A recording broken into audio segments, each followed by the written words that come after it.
अस्सलामुअलैकुम वरहमतुल्लाहि वबरकातुहू।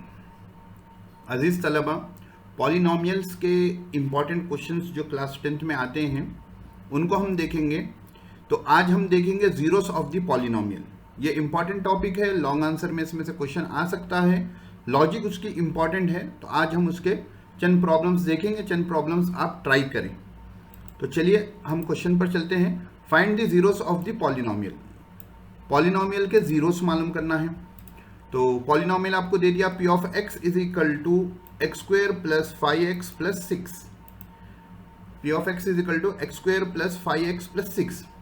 बच्चों, आपको मालूम होगा कि जीरोस ऑफ द पॉलिनोमियल कहते हैं जब आपका पॉलिनोमियल जो भी है, सपोज यहाँ पर पी ऑफ एक्स है, वो इक्वल टू जीरो हो जाए, वो इक्वल टू जीरो हो जाए। यानी आपकी ये value x square plus 5x plus 6 is equal to zero हो जाए, और उसको जब हम फैक्टराइज कर लेंगे तो आपको जीरोस ऑफ द पॉलिनोमियल मिल जाएगा।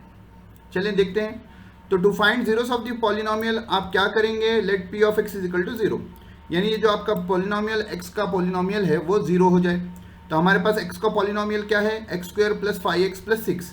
तो हम कह रहे हैं कि x square plus 5x plus 6 is equal to zero है। अब देखो बच्चों, यहाँ का टर्निंग पॉइंट स्टेप है, ये फैक्टराइजेशन का मेथड है, ये आपको ज़िंदगी भर जब तक मैथ्स से ताल्लुक़ होगा ये काम में आएगा। बहुत से बच्चों को आता होगा, जिनको नहीं आता वो गौर से समझ लें। पहले गौर से देखें, मैंने यहाँ पर x को रेड कलर किया है और ये 6 को रेड कलर किया है। तो आप क्या करेंगे, एक्स स्क्वेयर का कोएफिशिएंट इंटू कॉन्स्टेंट करेंगे, एक्स स्क्वेयर का कोएफिशिएंट इंटू कॉन्स्टेंट, यानी पॉलिनोमियल की ज़बान में a इंटू सी करेंगे। एक्स स्क्वेयर का कोएफिशिएंट इंटू कॉन्स्टेंट किए तो 1 इंटू 6, यहाँ एक्स स्क्वेयर का कोएफिशिएंट कुछ नहीं बोले तो 1 होगा, तो ये आपको 6 आ गया। पहली बात क्लियर हो गई। पहले क्या करेंगे आप, a इंटू सी करेंगे, यानी एक्स स्क्वेयर का कोएफिशिएंट इंटू कॉन्स्टेंट। उसके बाद आप ये सेंटर टर्म को देखेंगे और ऐसे 6 के मल्टीपल्स लाएंगे जिसको ऐड या सब्ट्रैक्ट करे तो ये 5x आ जाए। तो अब 6 के दो मल्टीपल होंगे, क्या होगा, एक तो होगा 6 1 ज़ा 6 और दूसरा क्या होगा 3 2 ज़ा 6, 3 2 ज़ा 6। अब आप देखिए, अगर मैं ये 6 माइनस 1 करूं तो ये मुझे 5x आ जाएगा, मैं इसको भी ले सकता हूं। और अगर मैं ये 3 प्लस 2 कर दूं तो ये मुझे 5x आएगा। तो 3 प्लस 2, क्योंकि पॉजिटिव टर्म्स आ रहे हैं तो मैं 3 प्लस 2 लेकर चलूंगा। आपको बात समझ में आ गई। फैक्टराइज करने के लिए आप क्या करेंगे कि इसका कोएफिशिएंट ले लेंगे एक्स स्क्वेयर का और कांस्टेंट को दोनों को मल्टीप्लाई कर लेंगे। दोनों को मल्टीप्लाई करने के बाद जो रिजल्ट आएगा उसके आप फैक्टर्स देखेंगे, सॉरी मल्टीपल्स देखेंगे। और 6 जिन टेबल्स में आता है, 6 1 ज़ा 6 आ गया, 3 2 ज़ा 6 आ गया। अब उन दोनों में से वो देखेंगे जिनको ऐड या सब्ट्रैक्ट करने पर ये हमारा बी सेंटर टर्म आ जाए। तो मैंने देखा कि 6 1 ज़ा 6 भी आता है, 3 2 ज़ा 6 भी आता है, तो मैं यहाँ पर 3 2 ज़ा 6 को प्रीफर कर रहा हूँ। ठीक है, बात समझ में आ गई। अगर यहाँ पर आपको समझ में ना आए तो फिर से खुद पीछे जाएं और जाकर गौर से सुन लें। ये कॉन्सेप्ट इंपॉर्टेंट है, पॉलिनोमियल्स में भी चलेगा, आगे के आपके क्वाड्रेटिक इक्वेशंस में भी चलेगा, और इंटर डिग्री, इंटर और इंजीनियरिंग में भी मैथ्स में ये कॉन्सेप्ट चलेगा। अब समझ में आ गया, आगे की ज़िंदगी आसान। चलिए आगे बढ़ते हैं। तो मैंने क्या लिया, 3x प्लस 2x। देखिए इक्वेशन वही है, बस मैंने 5x की जगह पर 3x प्लस 2x लिख दिया। आपकी सहूलत के लिए मैंने इसको रेड कलर, येलो कलर से लिख दिया।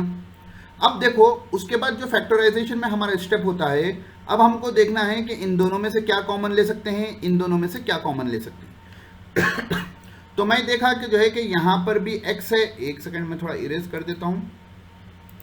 चलिए, मैंने देखा कि यहाँ इन दोनों में जो है कॉमन x है, और मैं देखा कि इन दोनों में कॉमन जो है वो 2 है, यानी 2 1 ज़ा 2 हो जाएगा और ये 2 3 ज़ा 6 हो जाएगा। तो मैं यहाँ से क्या करता हूँ, x को बाहर ले लेता हूँ और यहाँ से मैं 2 को बाहर ले लेता हूँ। तो यहाँ से x जब मैं बाहर लूँगा तो यहाँ पर x प्लस 3 बच जाएगा, और यहाँ से जब 2 मैं बाहर लूँगा तो यहाँ पर मुझे x प्लस 3 बच जाएगा। तो देखो बच्चों, ये चीज़ यहाँ पर एक पॉइंट जहन में रखनी है, ये जो x प्लस 3 है, ये ब्रैकेट का जो टर्म है, दोनों में सेम आना चाहिए। दोनों में क्या होना चाहिए, यकसा आना चाहिए, सेम आना चाहिए। तो इसको हमेशा जहन में रखना। कॉमन लेते वक्त इस बात को जहन में रखना कि ये जो कॉमन लेने के बाद जो ये ब्रैकेट में टर्म्स आ रहे हैं ये दोनों सेम आने चाहिए। तो थोड़ी प्रैक्टिस करनी पड़ेगी, बगैर प्रैक्टिस के आपको मैथ्स नहीं आएगी। बस आप समझ लिए अरे बहुत आसान है, ऐसा नहीं होगा, आपको प्रैक्टिस करनी पड़ेगी। एग्जाम से पहले प्रैक्टिस कर लें ताकि एग्जाम में आपको गलती ना हो। अब देखिए, अब उसके बाद क्या करना हमको रहता है कि ये जो टर्म है इसको इक्वल टू 0 कर देना है। चलिए एक स्टेप जो है यहाँ पर मुझसे मिस हो गया। अब आप यहाँ लिखेंगे, एक सेकेंड मुझे दे दें, चलिए बराबर। तो इसके बाद आप जो स्टेप लिखेंगे, यहाँ पर आप स्टेप लिखेंगे x+3 into x+2 equal to 0। अब आप बोलेंगे सर ये स्टेप कहाँ से आया? देखो बच्चों, यहाँ पर भी x+3 है, यहाँ पर भी x+3 है, तो मैंने x+3 को बाहर निकाल दिया। बाहर निकालने पर आपने देखा कि ये पहले टर्म में आपको क्या बचा, ये x बचा, मैंने यहाँ लिख दिया।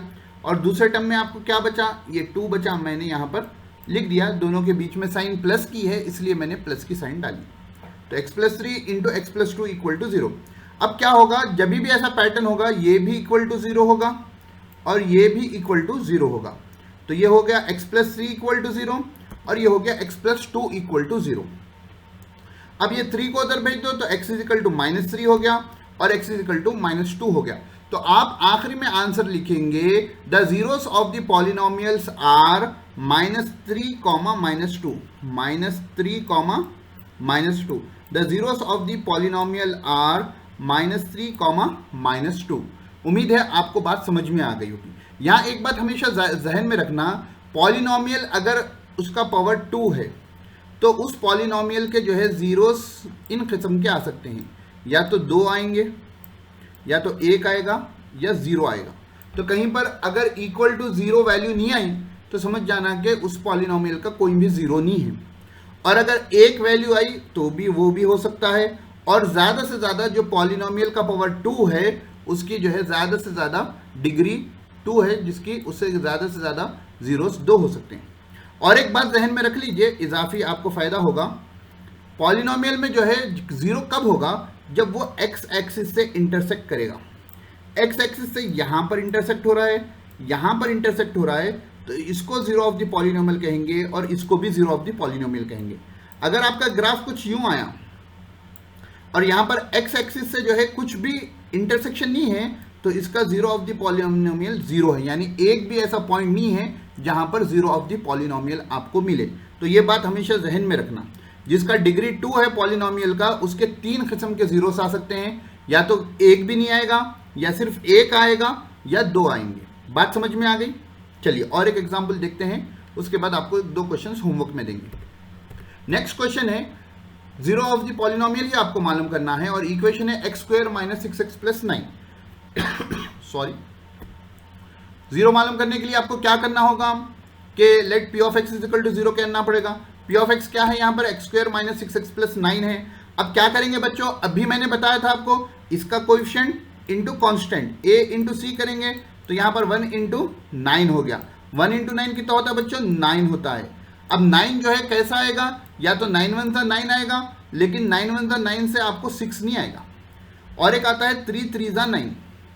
अब देखो बच्चों, 3 3 सा 9 बोल, तो इन दोनों को अगर मैं ऐड करूंगा मुझे 6 मिल जाएगा। अब यहाँ पर और एक बात बच्चों जहन में रखने की है, वो ये है कि साइन क्या है, 6 के साथ आपकी साइन क्या है, यहाँ देखिए ये माइनस है, तो आपको माइनस का भी ख्याल रखना पड़ेगा।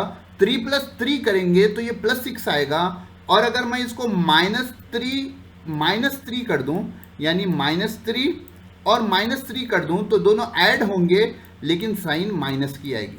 तो यहाँ पर ये लॉजिक जहन में रखना, साइन को भी देखना है, उसको नहीं छोड़ सकते। तो अब हो जाएगा क्या, x² वैसे ही होगा, यहाँ पर -3x दोनों को ऐड करो, -6x होता, +9 वैसे का वैसा है। उसके बाद क्या होगा, अब देखो यहाँ पर से x कॉमन लूंगा तो x - 3 बचेगा, और यहाँ से -3 कॉमन लूंगा तो फिर x - 3 बचेगा। देखिए x कॉमन लिया, x - 3 कॉमन लिया, तो 3 इंटू x 3x हो गया, माइनस इंटू माइनस प्लस हो गया, और 3 3 = 9 हो गया। तो देखो बच्चों, साइन का खास ख्याल रखना, साइन में गलती नहीं कर देना। तो ये अब यहाँ से x - 3 कॉमन आ जाएगा, तो x - 3 यहाँ पर भी एक स्टेप छूट गया। होगा क्या कि x - 3 into x - 3 equal to 0। Sorry, x - 3 जब आप कॉमन लिए तो यहाँ से x बचा और यहाँ से -3 बचा, तो आपको 2 रूट्स आए, दोनों भी क्या है, x - 3 = 0, x - 3 = 0। तो अब x इजिकल टू क्या हो जाएगा, 3 हो जाएगा।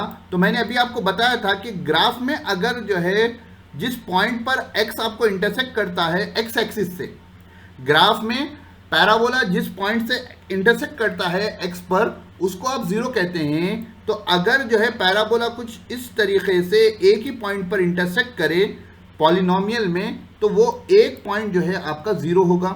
तो जैसा कि मैं इससे पहले बताया था कि पॉलिनोमियल के या तो दो होते हैं या एक होता है और या एक भी नहीं होता है। तो पिछला एग्जाम्पल 2 का था और यहाँ पर जो है x इज इक्वल टू 3 आ गया। तो the zero of the polynomial x square minus 6x plus 9 is 3 आप लिख देंगे, आपका आंसर मुकम्मल हो जाएगा। उम्मीद है आपको बच्चों ये वीडियो समझ में आए होगी। प्रॉब्लम अच्छे से प्रैक्टिस करें, बगैर प्रैक्टिस के आपको नहीं आएगा। फैक्टराइजेशन के प्रॉब्लम्स खुसूसन प्रैक्टिस करें, ये आपको बहुत से चैप्टर्स में काम में आएंगे और आगे जब भी मैथ्स का आपको टॉपिक रहेगा वहाँ पर काम में आएंगे। वीडियो अगर पसंद आया तो लाइक और शेयर करना ना भूलें। अस्सलामु अलैकुम व रहमतुल्लाहि व बरकातुहू।